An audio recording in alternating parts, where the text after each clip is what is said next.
le doyen, le pasteur, le révérend Jean Rilan, c'est mon grand frère. Il est mon mentor. Et ça fait des siècles qu'on est ensemble. Même dans l'Ancien Testament, on était ensemble. Le pasteur Jean Rilan, c'est vraiment un aîné pour moi. Quand je suis arrivé ici en 91, la première personne qui m'a reçu et qui m'a donné le strade pour que je prêche, c'est lui. Il m'a tellement bien accueilli. Il m'a donné et la salle. Et depuis ce temps-là, nous sommes collés. Vous savez, les relations, il faut veiller sur tes relations. Les amis, on a besoin de vraies relations, mais des relations stables. Et moi, avec cet homme, on a des relations. Je crois que personne ne pourra nous séparer. On attend seulement le retour de Jésus. Je vous l'ai dit. Si vous l'attaquez, vous m'attaquez. Vous m'attaquez, vous l'attaquez. C'est comme ça qu'on a toujours travaillé. Ça fait des siècles. Et nous bénissons le Seigneur. Aujourd'hui, il est là. C'est mon doyen. Doyen, donnez comme chez vous. Vous êtes chez vous. Merci. Merci. Alléluia.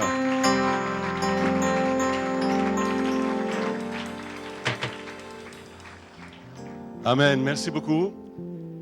Pasteur Fofi, Pasteur Suzy, merci pour votre accueil. On est honoré d'être là avec vous ce matin et d'être dans une église qui est pleine de feu. C'est ça que j'ai constaté, c'est merveilleux. Restez comme ça. Gloire à Dieu, Dieu est fidèle. Vous savez, c'est gratifiant lorsqu'on entend « Voici mon grand frère ». J'ai retrouvé ma sœur après 30 années de séparation. Elle habite l'Allemagne. On ne s'était plus vus depuis 30 ans. Et moi qui avais dit jamais je vais aller sur Facebook, que je ne veux pas ça, j'aime pas ça. Et puis j'ai ma fille qui elle, en tout cas, aime ça. Et par le biais de Facebook, la fille de ma soeur a retrouvé ma trace ici au Québec après 30 ans. Mais alors, ce qui était extraordinaire, c'est lorsqu'elle m'a écrit pour la première fois, elle m'a dit « Voici ta petite sœur a retrouvé son grand frère. » Alors, je me sentais de taille. Et je voyais ma petite sœur qui a 57 ans aujourd'hui. Et tout à coup, je me sentais un protecteur. Et depuis 2 ans, 1 an et demi, on s'est retrouvés. Et on s'est rencontrés aussi l'année passée. C'était les vacances. Nous sommes allés en Allemagne. Et après 30 ans, on s'est serrés dans les bras. Waouh! C'était super. Amen. C'est extraordinaire. Même après 30 ans, eh bien, évidemment, c'était l'euphorie, c'était la joie. Et c'est merveilleux. Quand est-ce que tu viens encore? Elle me dit, je dis peut-être au mois de juin. Alors, on verra. Peut-être on fera le voyage vers l'Allemagne encore. C'est merveilleux aussi et surtout lorsqu'on retrouve notre Père céleste. Amen. Lorsque le Père retrouve un fils, une fille qu'il a perdu depuis des années éventuellement et qu'il retrouve. Waouh! Et on peut à nouveau enlacer notre Père céleste dans la joie et avec espérance et dans une nouvelle relation, une relation d'amour. Amen. Nous avons bouclé, mon épouse et moi, 40 années de ministère de 1972 2012. On a donc fermé la boucle de 40 années de ministère au Québec et on a fondé des églises, c'est vrai. Mais je peux vous dire une chose, c'est que durant ces 40 années, nous avons eu besoin de la grâce de Dieu. Et Dieu nous a secourus dans tous nos besoins. Il nous a fortifiés, il a solidifié notre foi, parce que sans la foi, nul ne peut être agréable à Dieu. Et il veut voir une foi agréable dans chacune de nos vies. Amen. Et béni soit Dieu pour le message qui a été donné dans cet endroit sur la foi. J'aime beaucoup ce sujet de la foi. Et c'est une aventure extraordinaire quand on parle de l'aventure de la foi. Parce que Dieu, vraiment, est extraordinaire. Dans les derniers mois, j'ai reçu un message du Seigneur 5 messages sur un sujet, sur un texte, et qui parle de l'armée. Et de ce que je peux voir ici ce matin, c'est que vous faites vraiment partie de l'armée. Mais pas de n'importe quelle armée. L'armée du Dieu, dites-le encore, l'armée du Dieu vivant. Notre Dieu n'est pas mort. Il est vivant. Alléluia. Dans 1 Samuel chapitre 17, 26, nous allons aller tout à l'heure aussi dans Ézéchiel chapitre 37. Il est question dans ces deux endroits du Dieu vivant. Et 1 Samuel chapitre 17, 26, tout d'abord, David dit aux hommes qui se trouvaient près de lui, « Que fera-t-on à celui qui tuera ce Philistin? Et qui ôtera l'opprobre de dessus Israël? Qui est donc ce Philistin, cet incirconcis, pour insulter l'armée du Dieu vivant? » Je bénis Dieu pour la réaction de David. C'était déjà un homme de Dieu, un homme de foi, et il n'aurait pas pu faire cette déclaration s'il n'avait pas réellement confiance en Dieu. Et c'est ce qui sort de notre bouche qui démontre qui nous sommes en lui. Juste une petite anecdote, il y avait dans l'armée d'Alexandre le Grand un fort mauvais soldat. En outre, il portait le même nom que son général. Et un jour, excédé d'entendre parler de la mauvaise conduite du soldat Alexandre, le conquérant macédonien le fit comparaître devant lui et il a dit ceci: « Choisis maintenant, ou tu deviens un vaillant soldat, ou tu prends un autre nom. » Pour porter le nom d'Alexandre, il fallait réellement aussi être du même calibre qu'Alexandre. Et combien de fois nous aussi, peut-être nous déshonorons notre général en chef, Jésus-Christ, alors que nous portons son nom. Amen, nous sommes des chrétiens. Mais parfois nous le déshonorons par des comportements, par une conduite. Et il pourrait très bien nous dire la même chose. Soit tu te comportes correctement dans mon armée et tu es un homme de foi, une femme de foi, d'action, ou bien tu te retires. Dieu ne veut pas qu'on porte son nom et puis qu'on soit médiocre. Dieu veut que nous soyons puissants en action, en parole, en comportement. Et on a tellement besoin, parfois, de changer. À combien de chrétiens le Seigneur pourrait demander de changer de conduite? Dans Ézéchiel chapitre 37, versets 1 à 37, mais nous n'irons pas jusque-là, c'est seulement les 10 premiers versets. Dans ce texte-là, nous voyons un miracle extraordinaire. Mais nous voyons aussi une tragédie d'une vallée d'ossements qui représente Israël, le peuple de Dieu, et qui est là dans cette vallée tout à fait sans vie, juste des squelettes desséchés. Israël qui était sans identité, dispersé aux quatre coins de la terre. Quelle tragédie, n'est-ce pas? Et je crois que le diable, c'est ce qu'il souhaite, c'est de nous disperser et nous empêcher d'être réellement unis, d'être solides et attachés à celui qui est le chef de l'armée du Dieu vivant, Jésus-Christ. Et c'est pourquoi le diable va travailler fort pour diviser, disperser. Il y a de la force dans l'unité.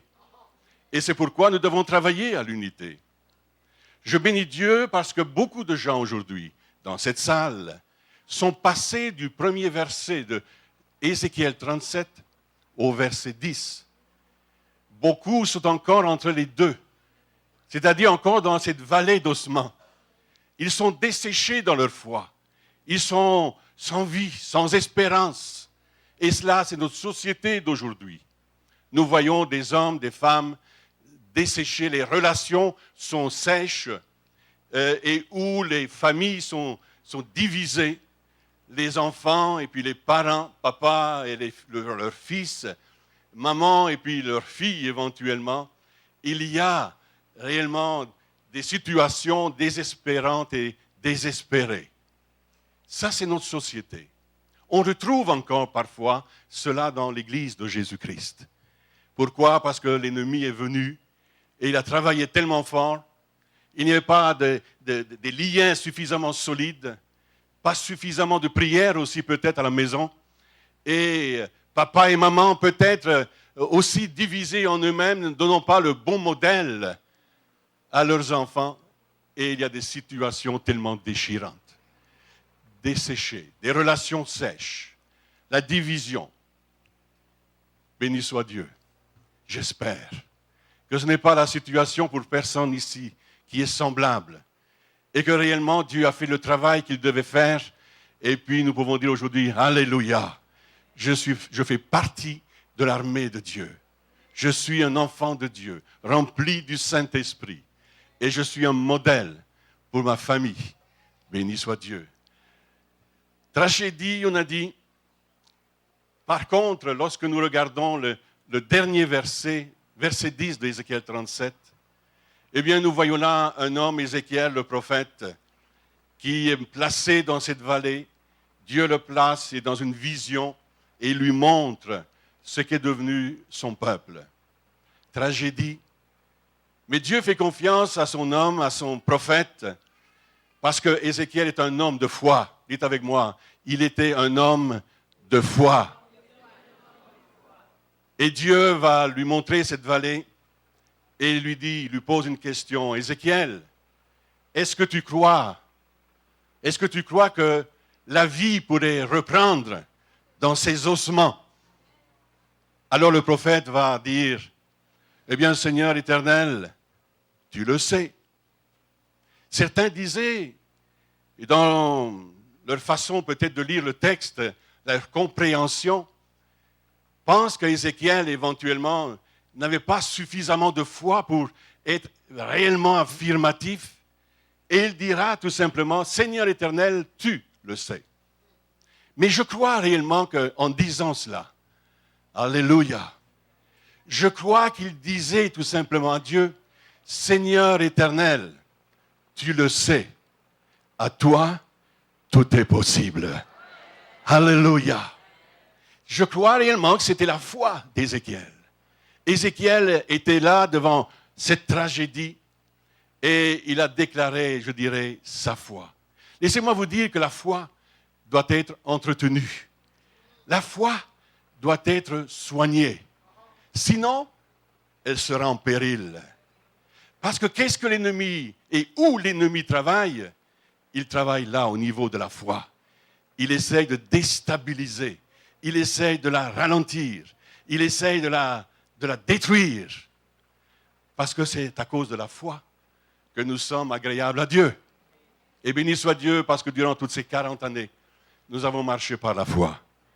Nous avons eu des temps difficiles dans le ministère, comme probablement Pasteur Fofi, Pasteur Suzy, Amen, comme tout serviteur de Dieu. Et je me souviens qu'à une certaine période de ma vie, ma foi a été déstabilisée. Dans une certaine situation, cela retourne à bien des années en arrière, et où ma foi a été déstabilisée. Fatigué, nous étions en construction, alors je sais que vous avez des rêves et des ambitions. Béni soit Dieu, puis je souhaite que ça puisse s'accomplir. Mais dans mon cas, ça a été cependant aussi des moments difficiles, des moments troublants, à cause du financement, la construction. Et la fatigue est venue là-dedans. Et à un certain moment, j'étais épuisé. Épuisé, il a fallu crier au Seigneur, très fort. Et demander grâce à Dieu pour venir raviver, ranimer cette foi, le courage. Vous savez une chose, c'est que Dieu n'abandonne jamais ses serviteurs et ses servantes. Il peut y avoir des temps de dépression, il peut y avoir des temps très instables, mais Dieu est toujours fidèle. Et Dieu vient nous relever. Il nous prend la main. Alléluia. Et là, il change l'hiver en été. Amen. Alléluia. Et je me souviens, après 2 années très difficiles, mes yeux furent attirés vers un texte du roi David qui lui-même passait des moments très difficiles. Et vous savez, parfois, c'est comme si l'ennemi est venu creuser votre tombe et puis il est juste prêt à vous descendre dedans. Et puis fermer ça. Et David, je crois, est arrivé dans cette période difficile de sa vie et où il pensait réellement, il laissait, comme on dit, sa peau. Jusqu'au moment où il a déclaré ceci: je ne mourrai point. Amen. S'il y a quelqu'un ici dans cette situation, dites-le fort: je ne mourrai point. Et je vivrai. Et je raconterai encore les merveilles de l'Éternel. Applaudissons le Seigneur. Alléluia. Et lorsque j'ai reçu ce verset, je l'ai déclaré à l'Église. Croyez-moi ou vous ne me croyez pas, quelques jours plus tard, les choses avaient complètement changé. Et c'est là que nous avons fondé le ministère Ciel ouvert, évangélisation. Et nous avons commencé à parcourir la francophonie dans le monde. Et nous avons prêché l'évangile en Afrique, dans les îles.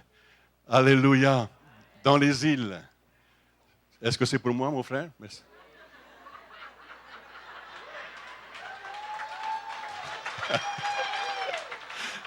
Alléluia.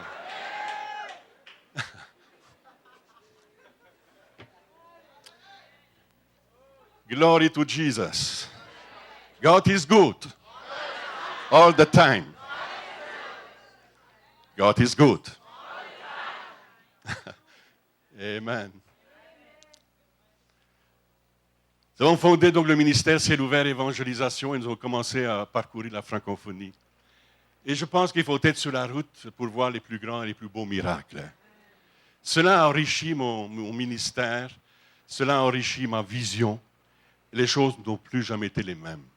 Vous savez, des fois, quand vous descendez dans la fosse, et ensuite que Dieu vient vous relever, et puis ensuite il vous fortifie, et là vous devenez costaud dans la foi, oh, alléluia, et là vous voyez les plus grands des miracles du Seigneur, vous dites, waouh, est-ce que je rêve? Et nous avons vécu des expériences extraordinaires, dignes des actes des apôtres, et je sais que votre pasteur peut en parler, des choses extraordinaires. Amen. Dieu est bon. Dieu est bon. Il peut y avoir une vallée d'ossements. Alléluia. Tout peut être desséché. Pourtant, du premier verset jusqu'au 10e verset d'Ézéchiel 37, 10 versets au suffit. Amen. Pour voir la gloire de Dieu. Et le royaume d'Israël reconstitué, devenant un peuple et des 4 coins de la terre rassemblés et redevenir un peuple et maintenant sur leur terre d'Israël. Alléluia. La fidélité de Dieu est grande. Amen. 10 versets, et dans ces 10 versets, une tragédie, mais aussi des grands miracles. Et j'espère que c'est votre histoire ici ce matin. Et que vous avez vécu des grands miracles et que Dieu vous a enrôlé dans son armée. Verset 10, vous voyez qu'après le souffle du Saint-Esprit qui vient, qui souffle sur ces ossements, nous voyons que même s'il y avait de la chair, même s'il y avait des nerfs, car le miracle avait commencé, il a fallu le souffle de l'Esprit pour que ce peuple à nouveau soit sur leurs pieds. Et il nous est dit qu'ils formèrent une grande armée, une très grande armée. C'était l'armée du Seigneur, du Dieu vivant. Amen. Je crois que Dieu est en train de lever une armée au Québec. Et dans le monde entier, des enfants de Dieu comme vous et moi, qui réellement avons été touchés, affectés par la puissance du Saint-Esprit, Dieu nous a donné la vie. Nous étions desséchés dans notre âme, sans espérance. Et Christ est venu. Il est passé. Et avec son souffle, il nous a ressuscités. Amen. Nous sommes revenus à la vie. Béni soit Dieu. Alors je vous pose la question, est-ce que réellement ce matin, vous êtes conscient que vous faites partie d'une armée exceptionnelle? Ce n'est pas l'armée d'un Dieu mort, c'est l'armée du Dieu vivant. Et parce qu'il est vivant, nous devons être vivants. Parce qu'il nous a ressuscités avec lui. Béni soit Dieu.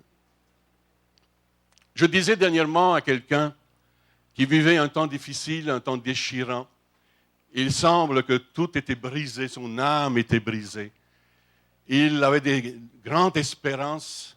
Il faisait une formation en théologie. Après 2 années, il est rentré à l'église, il est revenu, tout brisé, déchiré en dedans. Il avait perdu la vision. C'est étonnant, étrange. Je crois que l'Institut biblique est un outil pour former l'ouvrier, l'ouvrière, mais ce n'est pas suffisant. Amen. D'abord, il faudrait l'appel du Seigneur. Amen. Et recevoir la formation. Et lorsque viennent des temps difficiles, parce que rien n'est facile, eh bien, il y a la persistance, il y a la persévérance. Et ce jeune homme est revenu blessé, je crois même offensé. Je n'ai pas compris toute l'histoire, mais cependant, je lui ai dit ceci, parce que je crois quand même qu'il y a la main de Dieu sur ce jeune homme. Et je lui ai dit, écoute, parfois, il faut qu'une semence meure. Pas juste parfois, il faut que la semence meure.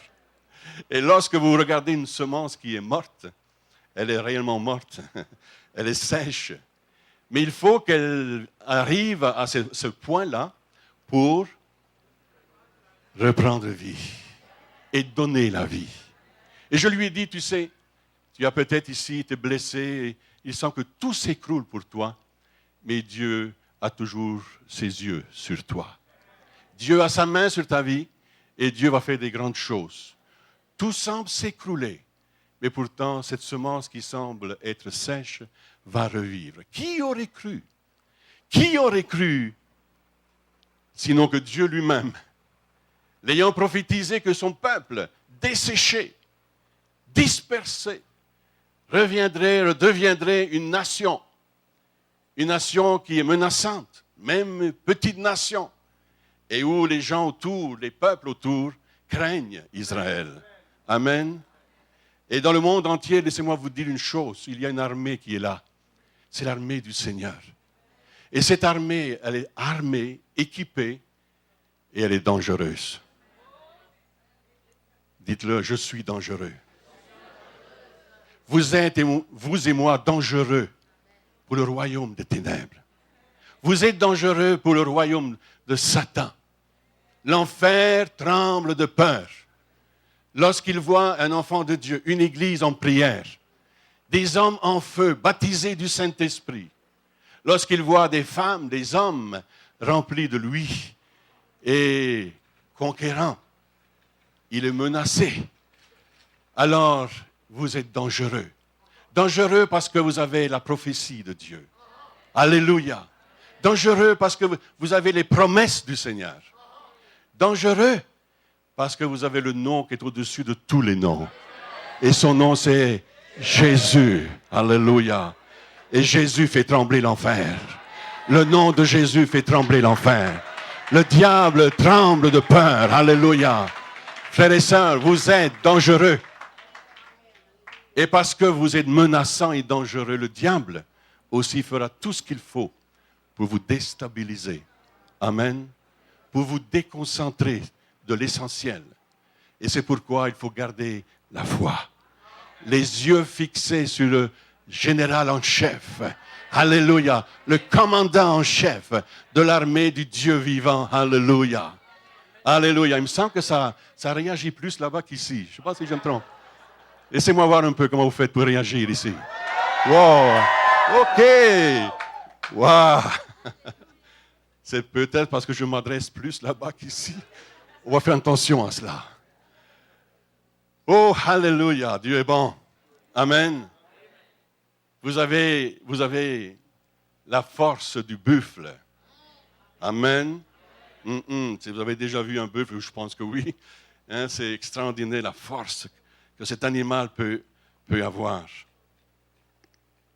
Alors ce matin, voyez-vous, je pourrais prêcher aux ossements desséchés. Je pourrais prophétiser la vie. Mais ce que j'ai vu ici, Je crois, j'ai vu la vie.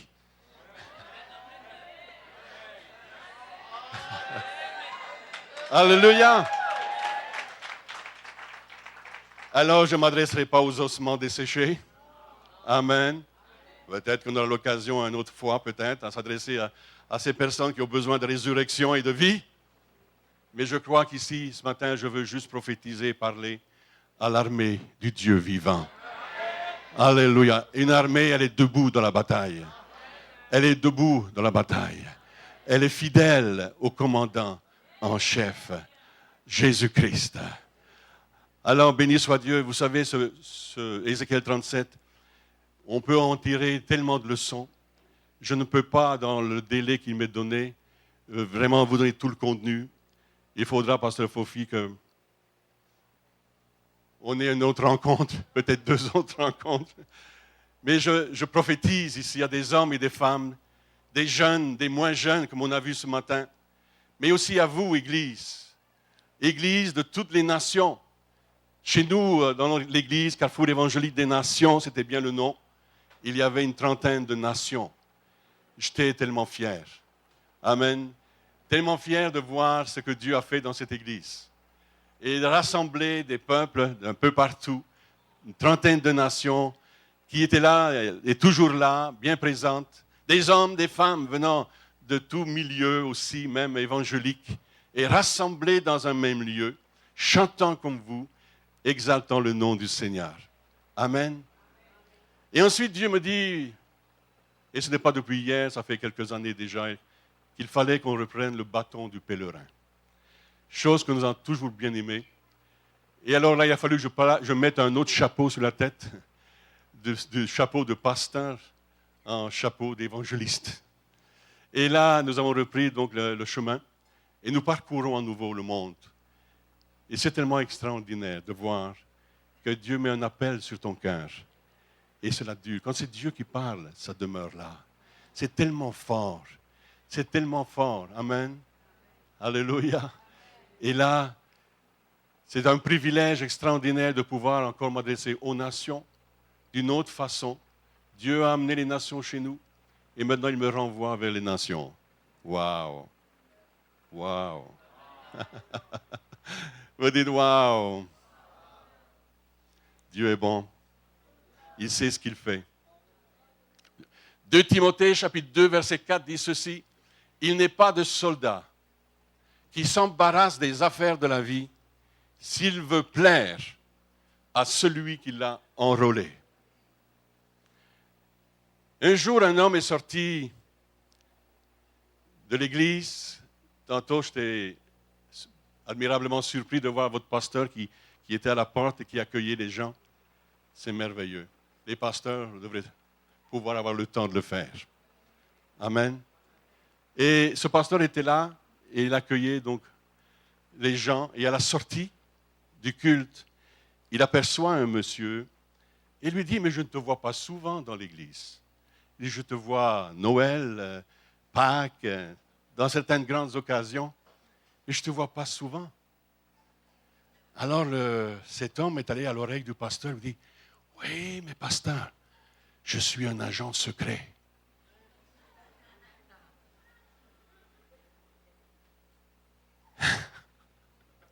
Il était un agent secret. Autrement dit, il était un peu incognito et il venait comme ça, de temps en temps, voir ce qui se passait à l'église. Mes frères et sœurs, je ne crois pas que Dieu a besoin d'agents secrets.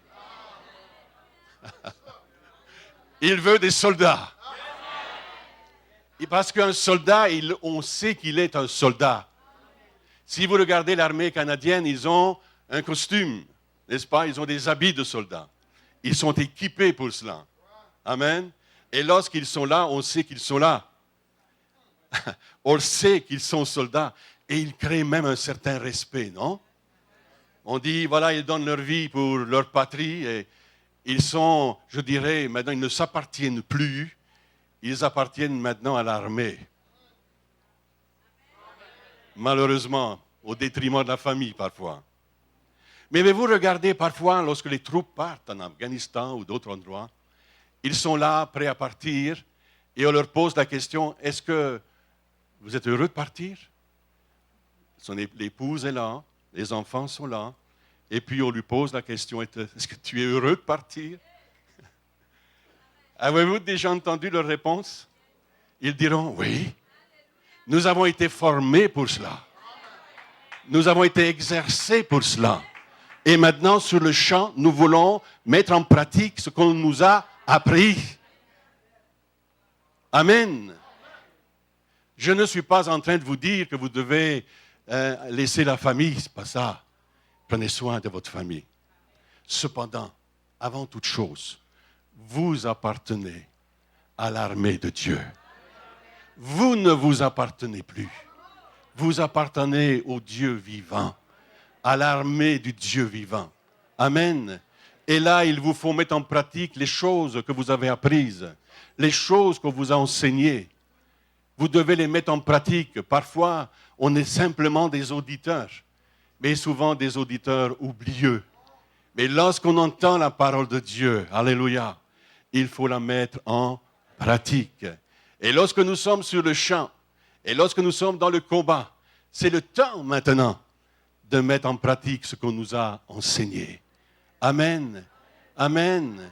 Et nous devons être des soldats réellement bien formés, bien entraînés, parce que l'ennemi a son armée aussi. Et il nous combat. Mais nous devons être plus forts. Nous sommes plus forts au nom de Jésus. Alléluia. Béni soit Dieu. Amen. Alors, pas d'agent secret ici? Des soldats authentiques? Amen. Béni soit Dieu. Un soldat donc authentique se reconnaît car il cherche toujours à plaire à celui qui l'a enrôlé. Amen. Toujours. Dites avec moi, toujours. Il veut plaire à celui qui l'a enrôlé.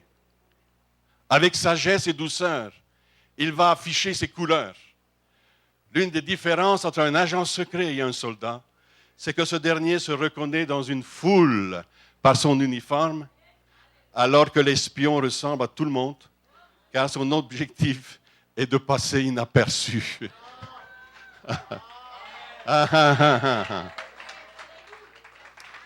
Amen. Paul, l'apôtre, encourage Timothée à être un soldat pour le roi des rois. D'ailleurs, dans sa première épître, il va lui dire « Combat le bon combat de la foi. Saisis la vie éternelle à laquelle tu as été appelé et pour laquelle tu as fait une belle confession. » Amen. C'est 1 Timothée. Si vous prenez des notes, chapitre 6, verset 12. Je parle donc ce matin à l'armée du Seigneur. Quelqu'un a dit, nous avons beaucoup de saints qui tiennent le fort, mais nous n'avons pas beaucoup de soldats qui possèdent la terre. Dieu dit, il est temps pour l'armée du Seigneur de prendre connaissance que l'adversité est grande, les conditions sont difficiles, mais nous avons été élevés dans la bataille. Je répète, nous sommes armés et dangereux. Amen. Amen. Nous sommes armés et dangereux. Et c'est le temps de prendre conscience de cela, que nous ne sommes pas dans une société facile et que l'ennemi rôde comme un lion rugissant. Il cherche sa proie. Il cherche qui il va pouvoir dévorer. Et ça peut être un pasteur. Amen. Ça peut être des fidèles. Ça peut être un enseignant à l'éducation chrétienne pour les enfants. Peu importe la personne, son titre, son âge. Nous sommes des cibles. Nous sommes ciblés par l'ennemi. Parce que nous dérangeons le royaume des ténèbres. Et c'est pourquoi la Bible nous dit de veiller. Amen. Mais il dit aussi résister. Résistons dans les temps difficiles. Résister lorsque l'ennemi vient contre nous. Durant la dernière guerre, il y avait des résistants en Europe. Amen, je ne sais pas, pour les Européens, nous savons ça, je sais cela. Et il y avait les résistants. Et puis ces gens-là travaillaient un peu dans l'ombre, ils n'avaient pas forcément l'habit du soldat, mais c'était des résistants. Et puis eux travaillaient en arrière et ils faisaient bien sûr toutes sortes de choses pour déstabiliser l'ennemi et mettre des bombes, de la dynamite par exemple, des chemins de fer, des choses semblables pour que l'ennemi n'ait pas les choses faciles. Nous sommes des résistants. Résistez. Résistez aux jours difficiles. Résistez lorsque l'ennemi vient. Amen. Contre nous. Vous savez, des fois, on se comporte comme la petite grenouille dans une citerne. Profonde citerne, c'est là qu'elle est née, la grenouille, éventuellement. Et là, elle a juste à tourner dans cette citerne. Il y a de l'eau un peu. Et là, elle se contente. Et puis, pour elle, c'est sa vie. Jusqu'au jour où la petite grenouille lève les yeux plus haut. Et là, voit le soleil. Il se dit, et si on allait voir ce qui se passe là-haut? Alors la petite grenouille escalade la citerne. Elle arrive au-dessus. Et là, oh merveille, elle voit l'étendue. Elle voit toute cette végétation. Elle voit un grand lac. Comme ça change de sa petite citerne. Et là, elle s'aventure. Et elle va là, dans certains domaines où elle n'avait jamais vu, qu'elle n'avait jamais expérimenté. Amen. Laissez-moi vous dire une chose, c'est que nous ressemblons parfois à cette petite grenouille dans la citerne. Notre vision est tellement restreinte. Nos ambitions sont tellement restreintes. Amen. Et puis, on ne va pas plus haut que ça. Et on tourne dans notre petite citerne. Mais si tu montes un peu la citerne, Alléluia, si tu viens au-dessus de la citerne, là tu vois la grandeur, toute l'étendue, tu vois toutes les merveilles de Dieu. Lorsque tu prends connaissance de sa parole, lorsque tu réalises qui tu es en Jésus-Christ et que tu es un homme fort, tu es un homme brillant, tu es excellent dans la foi. Et là, Dieu la fortifie, n'est-ce pas, cette foi? Et Dieu t'entraîne. Et tu ne restes pas dans ton petit environnement, ton petit toit. Non, tu es un soldat. Tu as des ambitions, tu as des rêves, tu as une vision. Alléluia. Tu veux aller plus loin, tu veux découvrir d'autres choses. Alléluia. Alors tu arrêtes de tourner en rond. Amen. Et tu regardes tout ce que Dieu t'a promis. Toutes ces promesses, elles s'accompliront. Elles se réaliseront. Alléluia. Amen. Frères et sœurs, ne reste pas dans ta citerne. Escalade cette citerne. Va plus haut que cela. Tu es dangereux. Tu es dangereux. Je suis dangereux. Alléluia. Amen. Je racontais l'histoire d'un pasteur, pasteur Fofi, qui a un chien, un berger allemand. Puis pasteur Fofi, lui, se promène avec sa bicyclette, avec son chien, berger allemand. Je ne pense pas qu'il y a de chien. Alors on mettra un autre nom, un pasteur. Il était fier de son berger allemand et lorsqu'il allait se promener, se balader, il prenait son chien à côté de lui et le chien le suivait. Et lui, il était sur sa bicyclette, il était fier. Il regardait son berger allemand, il dit « Waouh, il est musclé, il est costaud, puis il est capable, il me suit, puis quelle force !» Et le pasteur était tellement fier. Jusqu'au moment où il y a un chihuahua. Vous savez c'est quoi un chihuahua? Tout petit chien comme cela. Et là, le chihuahua aboie tellement fort. Il aboie. Puis le pasteur, il regarde son chien et dit, wow, il faut qu'il fasse attention parce que juste un coup de croc, il va le dévorer. Alors, il prend ses précautions, mais le petit chihuahua, lui, continue à aboyer. Il aboie. À la grande surprise du pasteur, voici que le berger allemand se couche sur le dos, les quatre pattes en l'air, en signe de soumission. C'est le chihuahua qui a eu le dessus. Imaginez. Alors là, le pasteur il était tout découragé. Il était tellement fier de son chien. Amen. L'histoire la leçon qu'on tire de cela, c'est que nous sommes un peuple fort en Jésus-Christ. Et parfois, il faut quelques petits aboiements de l'ennemi. Hello? Et il aboie, et puis nous, on se couche, on se soumet. Oh! Hello! Non. L'armée du Seigneur, comme l'armée que nous pouvons connaître, séculière, cette armée, elle est solide. Et même si l'ennemi est plus fort, même s'il est plus armé encore, ce n'est pas le cas pour nous, béni soit Dieu. Mais même si cette armée ennemie est plus armée, plus équipée, cette armée qui est là, elle croise en elle. Elle dit, on va gagner. On aura la stratégie. On sait quoi faire. Nous avons été entraînés, alléluia, et nous allons vaincre. Et ils attaquent cet ennemi qui est fort, mais parce qu'ils ont le moral, amen, parce qu'ils ont foi, et parce qu'ils sont courageux. Alléluia, ils mettent l'ennemi en déroute. Alléluia. Amen. Amen. Alors parfois, on est un peu comme, ces bergers allemands, solides, costauds, et on se soumet volontiers. Vous savez, je pense que nous devons donner pas la vie facile à l'ennemi. Amen. Il faut qu'il sache qui nous sommes et lui faire une démonstration de notre force par des proclamations de foi. Amen. Proclamer qui nous sommes en Christ. Alléluia. Et il y a différentes façons de combattre l'ennemi. On en a parlé tout à l'heure. L'unité. Une armée désunie ne pourra jamais gagner. Il faut que l'armée soit unie, soit ensemble et suive le commandant en chef.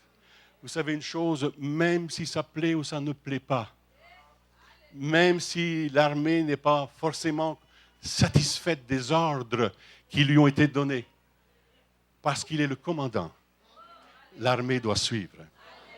Amen. Parfois, Dieu nous demande de faire des choses. Je peux vous dire, nous avons laissé une église, c'est vrai.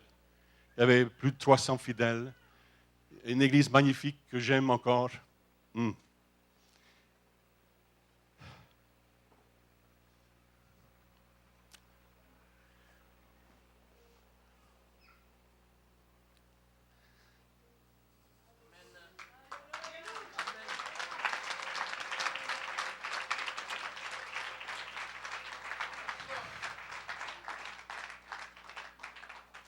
Mais j'ai reçu un ordre. J'ai reçu un ordre. Puis le commandant m'a dit de laisser.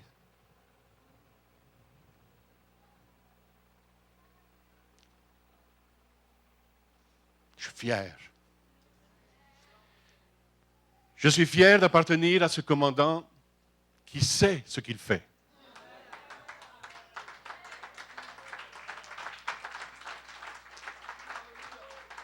Il est le chef de l'armée du Dieu vivant. Et lorsqu'il donne des ordres, pas facile tout le temps, mais il faut suivre. Et Dieu vous dira des choses, Dieu va vous demander des choses, pas facile tout le temps. Il va vous demander de laisser certaines choses, d'abandonner certaines choses que vous aimez peut-être. Mais il vous dit, voilà, c'est ça mon plan. Et nous devons soumission aux ordres du commandant, qui va nous envoyer plus loin, faire peut-être d'autres choses, rentrer dans un nouveau ministère apostolique, prophétique.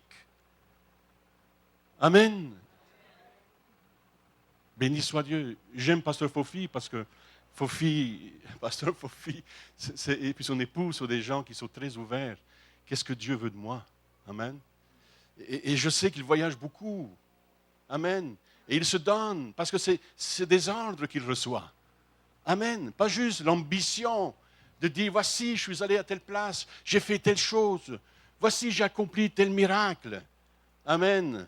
Je me garde bien, je fais bien attention de ne pas me glorifier. Et si je me glorifie dans le Seigneur. Et je dis, c'est Dieu qui a fait cela. C'est Dieu qui détient le pouvoir. C'est lui qui fait les miracles.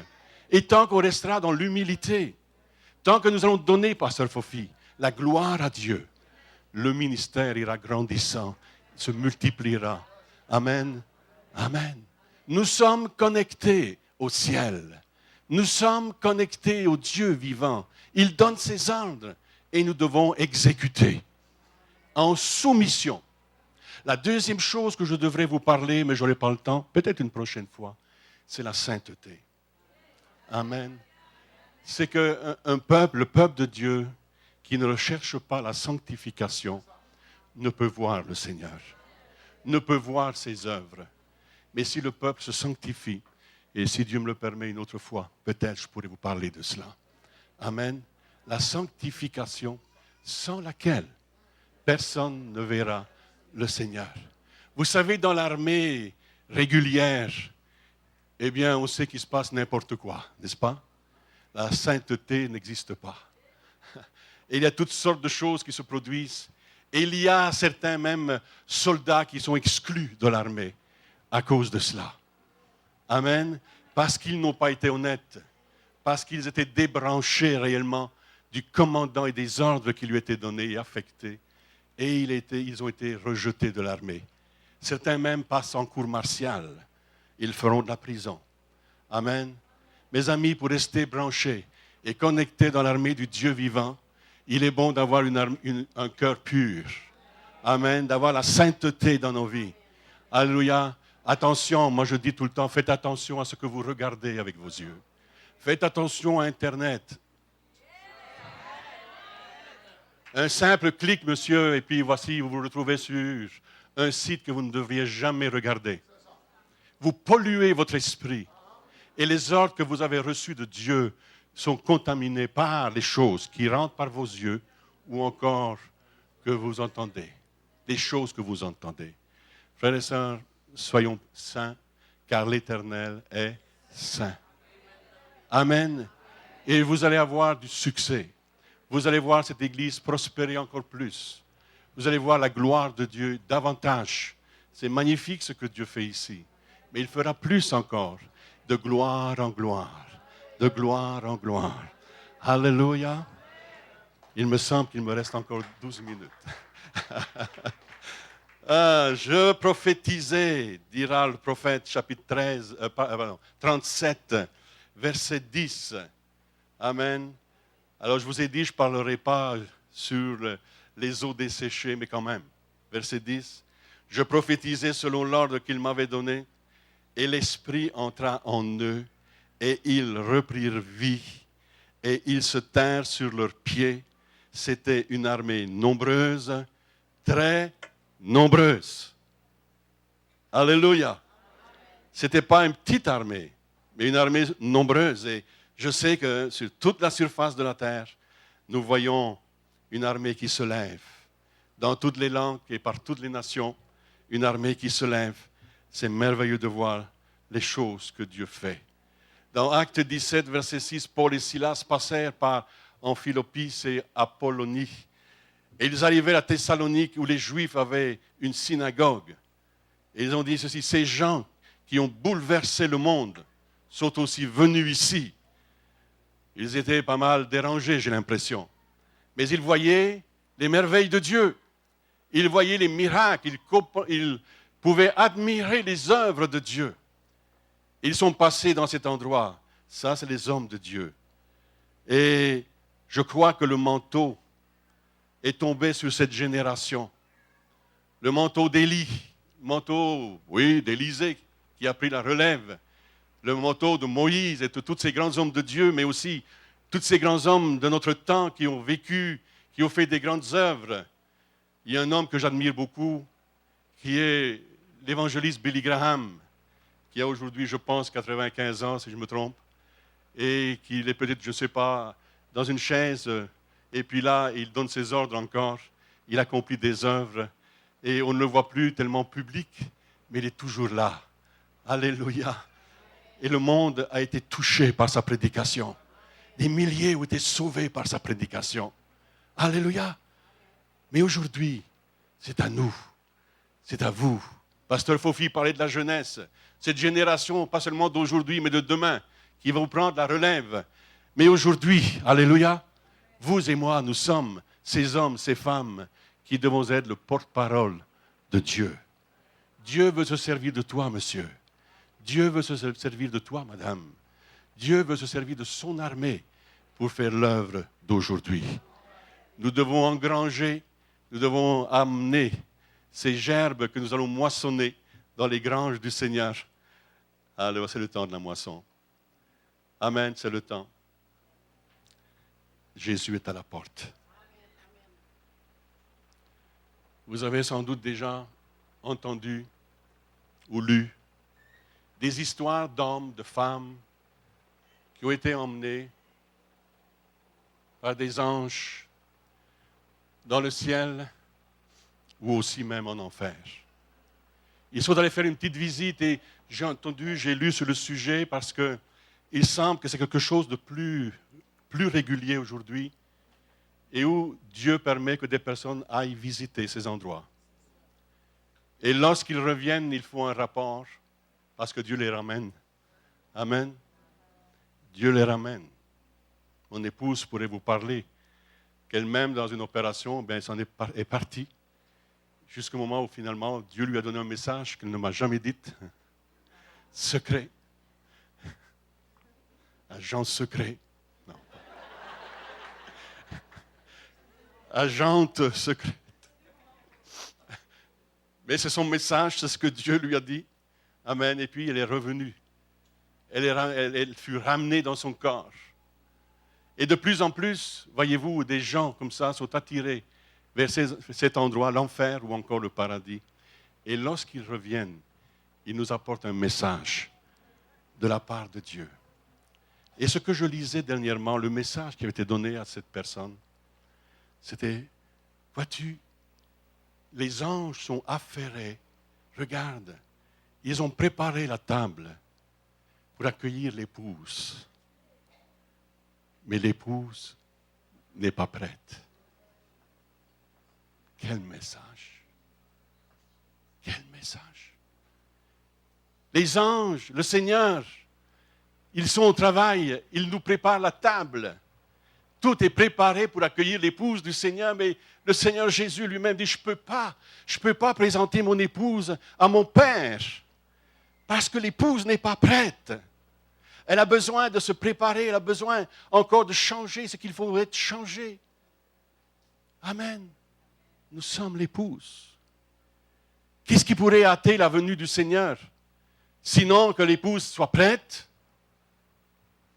et que la dernière personne qui doit être sauvée selon le plan de Dieu, selon sa connaissance, sa préscience, soit rentrée.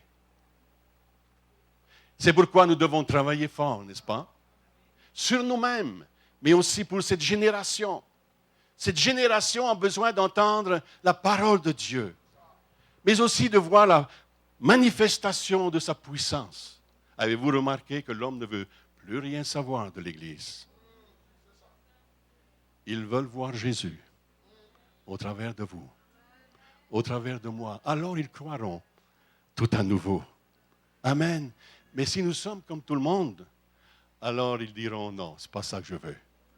Mais si nous sommes une église réveillée, alléluia, si nous sommes des hommes, des femmes de puissance, et lorsque nous parlons, les choses s'accomplissent, c'est parce que notre vie sera en ordre avec le Seigneur aussi. Amen.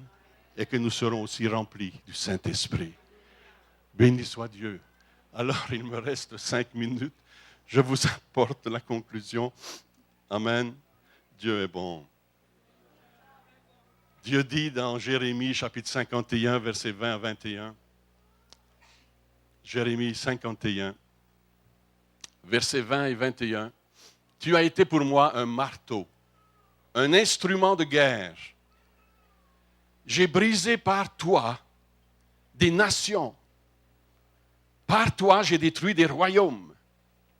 Par toi, j'ai brisé le cheval et son cavalier.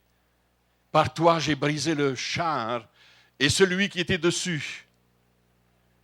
Et dans la même pensée, Ésaïe, chapitre 41, verset 15, « Voici, je fais de toi un traîneau aigu, tout neuf, garni de pointes. Tu écraseras, tu broieras les montagnes et tu rendras les collines semblables à de la balle. » Amen. Avoir des pointes, cela signifie que nous avons du pouvoir et que nous devons le sauvegarder. Car le royaume de Dieu n'est pas en parole, nous dira Paul, mais en puissance. Non pas seulement en parole, mais aussi en puissance. Là où il y aura la présence du royaume de Dieu, il y aura aussi une manifestation de la puissance de Dieu. Amen. Je suis toujours excité et emballé lorsque je me retrouve dans un endroit comme celui-ci et où je retrouve une ambiance de foi. Une ambiance de foi, mais aussi de joie, d'excitation et d'anticipation. Amen. À chaque fois que vous passez les portes, vous venez apporter votre louange au Seigneur, mais aussi vous venez avec anticipation. Qu'est-ce que Dieu va faire ici ce matin? Qu'est-ce que Dieu va me communiquer comme message? Je m'attends à lui. Alléluia. En franchissant les portes d'une église, c'est mon anticipation. Je dis, Seigneur, qu'est-ce que tu vas faire? Amen. Dans les quelques minutes qui me restent, j'aimerais juste prier avec vous. Est-ce qu'on peut se lever ensemble?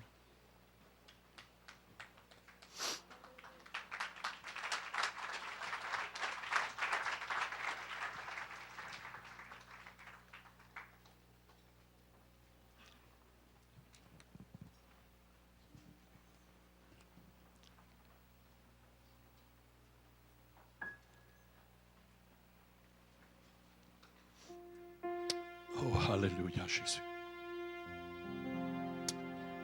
Seigneur, je sais que je suis dans un endroit où il y a ta présence, où il y a la foi, où il y a des attentes.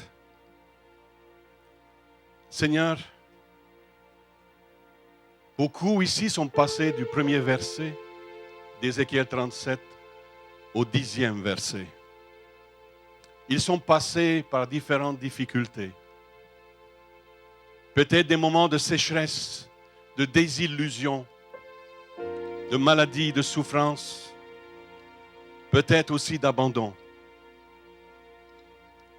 Tu leur as permis de passer au travers de cette vallée d'ossements. D'autres peut-être sont encore dans des situations pénibles, désolantes. Peut-être dans la souffrance, oui, la maladie. Mais je sais, Seigneur, que tu as un plan de restauration, un plan de guérison pour leur vie. Et à cet instant même, je prie pour ces gens qui ont des besoins quels qu'ils soient. Je prie le Dieu vivant, au nom de Jésus, le Seigneur.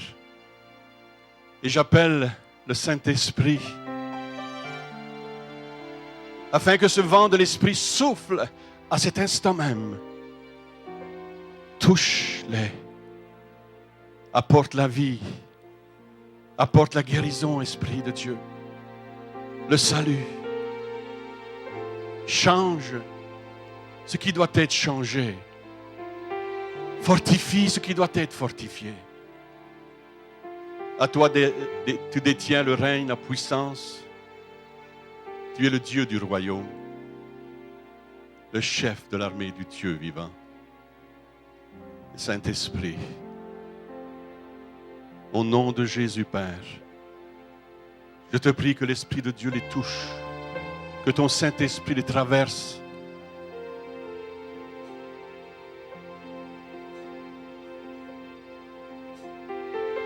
Depuis les cheveux jusqu'à la plante des pieds. Saint-Esprit, traverse-les. Change ce qui doit être changé. Rétablis ce qui doit être rétabli. Peut-être une communion qui est perdue. Relève ceux qui doivent être relevés. Redresse les dos qui sont courbés. Enlève la solitude, l'angoisse, le désespoir. Père, au nom puissant de Jésus. Cancer, tu as été vaincu à la croix du calvaire. Dessèche. Sèche maintenant. Au nom de Jésus. Oreille, ouvre-toi. Au nom de Jésus. Seigneur, vivifie toute la circulation sanguine. Purifie le sang de cette personne. Au nom de Jésus de Nazareth. Ouvre les yeux des aveugles. Père, au nom de Jésus. Toute dépression, je vous chasse au nom de Jésus de Nazareth. Relève la tête, mon frère. Relève la tête, ma sœur. Sois fort en Jésus. Sois dans cette armée avec la santé spirituelle, mais aussi physique. Au nom de Jésus. Et sois rempli du Saint-Esprit. Sois rempli du Saint-Esprit. Au nom du Dieu vivant, de Jésus-Christ. Juste rapidement, là où tu es malade, où tu as une douleur, mets juste ta main à cet endroit. Où tu souffres, c'est peut-être l'estomac, c'est peut-être la tête, le dos, un genou, le cœur.